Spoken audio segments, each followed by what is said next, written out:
Hello Naruto fans, आप सभी का स्वागत है एक और न्यू एक्सप्लेनेशन वीडियो में। तो पिछले एपिसोड में हमने देखा था नारुतो टोबी की मास्क तोड़ के उसका असली चेहरा सबके सामने लाना चाहता है, बट ये उसके लिए इतना आसान भी नहीं होने वाला, क्योंकि तभी उनके सामने बाकी के सभी जिन्चुरिकी आ जाते हैं। और अब आगे की कहानी देखते हैं। जब सभी जिन्चुरिकी एक एक टेल बीस्ट में ट्रांसफॉर्म होते हैं, वो देख के नारुतो और किलर भी हैरान होते हैं, क्योंकि इन सब से तो पहले ही टेल बीस्ट को अलग कर दिया गया था, लेकिन अब भी ये लोग टेल बीस्ट में ट्रांसफॉर्म हो रहे हैं, तो इसलिए इन्हें कुछ समझ में नहीं आ रहा होता है। तब एट टेल उनसे कहता है कि जब इन सबको फिर से रीएनिमेशन किया गया, तब इनके अंदर फिर से टेल बीस्ट को सील कर दिया गया होगा, और इसीलिए ये लोग टेल बीस्ट का पावर भी यूज कर पा रहे हैं। लेकिन अब ये लोग पहले से थोड़ा ज्यादा पावरफुल है, क्योंकि अब इनके पास शारिंगन और रिनेगन भी है। लेकिन फोर्थ टेल जिन्चुरी को देख के सामेहादा थोड़ा अजीब बर्ताव करता है। सामेहादा को याद आता है कि जब वो किसामे के पास था, तब वो फोर्थ टेल के साथ लड़ाई किया था और इताची वहाँ बस बैठा हुआ था। सामेहादा को फोर्थ टेल की लावा स्टाइल से बहुत दिक्कत होता है, लेकिन वो कैसे भी करके फोर्थ टेल को पकड़ने में कामयाब होते हैं और उसके अंदर से टेल बीस्ट को पावर्स एक्सट्रैक्ट करने के लिए उसे ले जाते हैं।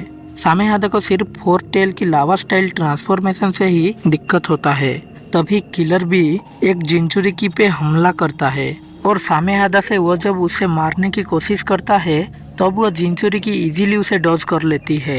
लेकिन वो हमला सिर्फ उसकी ध्यान भटकाने के लिए था। किलर भी पीछे से अपनी स्पोर्ट से उस पे हमला करता है, लेकिन वो जिन्चुरिकी उसे भी डॉज कर लेती है, और किलर भी ब्लाइंड स्पोर्ट से उस पे जितना भी हमला करता है, वो उन सभी को बिना देखे डॉज कर लेती है। ये देखने के बाद किलर बी को कुछ समझ में नहीं आता, आखिर वो उन हमले को बिना देखे कैसे डॉज कर रही है। तब नारुतो उसे एक्सप्लेन करता है कि उन सभी का रिनेगन आपस में कनेक्टेड है, उन सब पे ब्लाइंड स्पोर्ट से हमले करने का कोई फायदा नहीं है। नारुतो ये सब बता ही रहा था कि तभी फोर्थ टेल जिन्चुरिकी नारुतो पे हमला करता है, जिसकी वजह से नारुतो के फेस में चोट आता है और वो नीचे गिर रहा था। और तभी युगिटो भी एक जुत्सु से उन पे अटैक करती है। किलर भी वो जुत्सु को देख के समझ जाता है कि ये युगिटो की रोडेंट हेयरबॉल जुत्सु है, तो इसलिए किलर भी नारुतो को लेके जल्दी से वहाँ से भागने लगता है।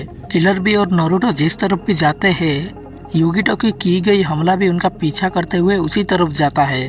जब तक वो उसके टारगेट पे नहीं लग जाता, तब तक वो जुत्सु उनका पीछा करता है। और तभी युगिटो अपनी एडवेंटियन खंजर से किलर बी और नारुतो पे अटैक करती है।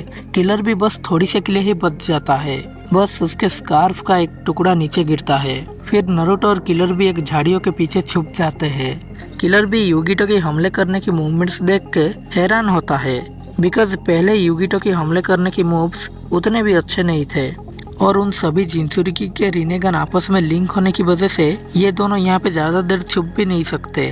तभी एट टेल कहता है वो सभी जिन्चुरिकी होने की वजह से वो उनकी शारिंगन और रिनेगन के विजुअल पावर्स को और भी अच्छे से यूज कर पा रहे हैं, और उन 6 जिन्चुरिकी के आईज आपस में कनेक्टेड होने की वजह से वो परफेक्ट तरीके से हमला कर पा रहे हैं। एट टेल किलर बी से कहता है कि उसे नारुतो से बात करना है।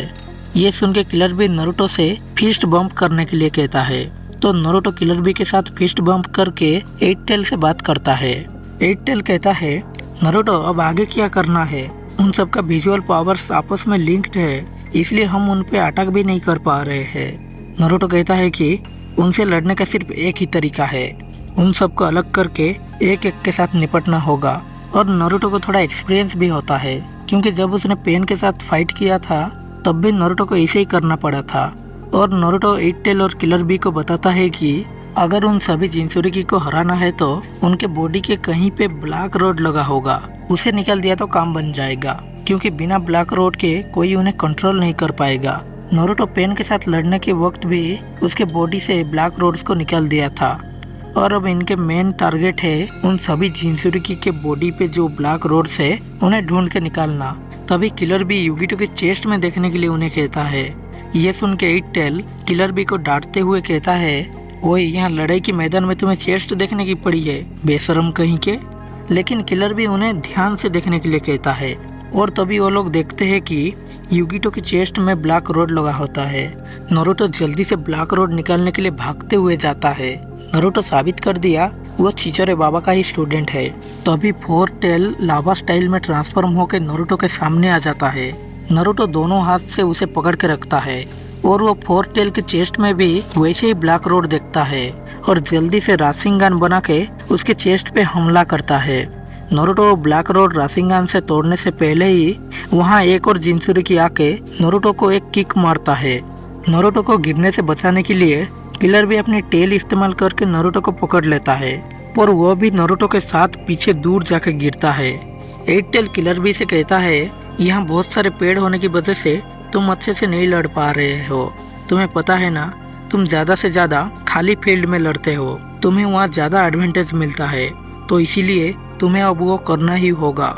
ये सुनने के बाद किलर भी एट टेल की ट्रू फॉर्म में ट्रांसफॉर्म होता है और उसके बाद वो ट्विस्टर की तरह घूरना शुरू करता है और सभी पेड़ को साफ कर देता है। साथ ही सभी जिन्चुरिकी उस ट्विस्टर के अंदर फंस गए होते हैं। और फिर यहाँ हेडक्वार्टर को दिखाया जाता है जहाँ पे ये लोग एट टेल की इमेंस चक्र महसूस करते हैं और किलर बी को एट टेल में ट्रांसफॉर्म होने वाली बात बाकियों को बताते हैं। शिकागो उनसे सभी यूनिट का अपडेट देने के लिए कहता है।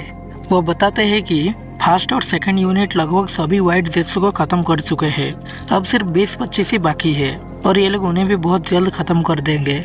और थर्ड यूनिट के दुश्मन भी लगभग खत्म होने ही वाले हैं। ककाशी और गाई इन व्हाइट जेट्सों से फाइट करते हुए बहुत बोर हो चुके थे और ये लोग ऑलरेडी 7 स्पोर्ट्समैन के मेंबर में से 6 को सील कर चुके थे। अब सिर्फ मांगेत्सु होजुकी ही बचा होता है। साथ ही और 2 रीएनिमेशन हुए शिनोबी बचे होते हैं, लेडी चियो और किमीमारो, जो 5th यूनिट सामुराई के साथ लड़ रहे थे। इन्हें खत्म करने के बाद वहाँ के सभी दुश्मन खत्म हो जाएंगे और उसके बाद इन्हें नरूटो और किलर बी के पास जाके उन जिन्चुरिकी के साथ लड़ने में उनकी मदद करनी होगी। फिर नरूटो और किलर बी को दिखाया जाता है जो उस पूरे जंगल को खत्म करके उस जगह को पूरे साफ कर चुके थे, जैसे कि वो कोई बड़ा सा फील्ड हो। तभी वो देखते हैं कि सभी 6 के 6 जिन्चुरिकी नीचे गिरे पड़े हैं और इसी मौका का फायदा उठा के एट टेल उन सभी को सील करने के लिए किलर बी से कहता है। ये सुन के नरूटो हैरान होता है कि किलर बी को सीलिंग जुत्सु भी आता है। किलर बी इंक से उसके क्लोन्स बनाता है और उसके क्लोन्स उन्हें सील करने के लिए जाते हैं और सभी जिन्चुरिकी को पकड़ लेते हैं।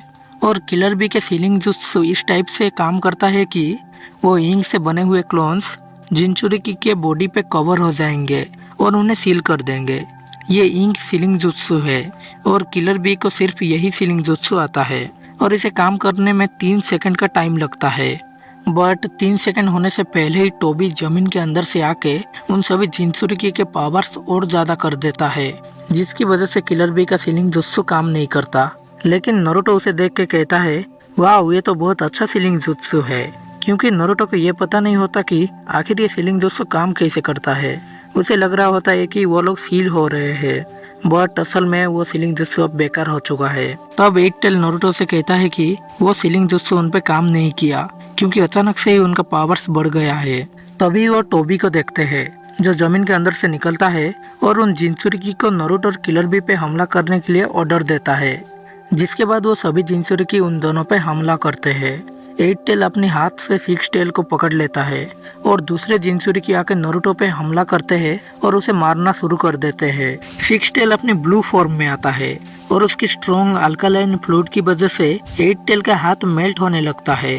तभी नरूटो के पीछे एक जिन्चुरिकी आके उसे एक पंच मारता है और नरूटो के पीठ में कुछ लगा देता है और नीचे से 4 टेल लावा स्टाइल से नरूटो पे अटैक करता है। तभी एट टेल नरूटो को अपने हाथ से पकड़ के बचा लेता है, पर लावा स्टाइल से एट टेल का हाथ जल जाता है। एट टेल कभी नहीं सोचा था ये सभी जिन्चुरिकी इस कंडीशन में भी टेल बीस्ट में ट्रांसफॉर्म हो सकते हैं। एट टेल नरूटो से कहता है कि हमें अभी के लिए पीछे हटने में ही भलाई है, हम इनसे बाद में निपटेंगे। पर इनका बैड लक है कि तभी वहाँ पे 5 टेल आके अपने हॉर्न से एट टेल पे हमला करके उसे जख्मी कर देता है। एट टेल का हालत बहुत खराब हो जाता है और नरूटो भी उसके पीठ पे लगे हुए चीज की वजह से एट टेल पे चिपक गया होता है। और इसी टाइम का फायदा उठा के टोबी ऊपर से नरूटो को पकड़ने के लिए आता है। नरूटो उस पे हमला करता है, पर टोबी उसे आसानी से डॉज कर लेता है और वो नरूटो की फेस को पकड़ लेता है। एंड गेस व्हाट, तभी वहाँ पे गाई सेंसे आके उस पे लीफ हरिकेन से हमला करता है, जिससे बचने के लिए टोबी अपनी बॉडी को गायब करवाता है, जिसकी वजह से वो नरूटो को भी नहीं छू पाता। और इसका फायदा उठा के काकाशी सेंसेई आता है और नारुतो को बचा के ले जाता है। अब एक तरफ टोबी के पास विजुअल पावर्स और टेल बीस्ट और दूसरी तरफ शारिंगन आंख वाला और नोबेल ग्रीन बीस्ट, दो powerful jonin, काकाशी and Might Guy. और यहीं पे ये एपिसोड खत्म हो जाता है। अब आगे क्या होने वाला है वो हम दूसरे वीडियो में देखने वाले हैं, जो कि बहुत जल्द ही आने वाला है। तब तक के लिए bye bye, thanks for watching.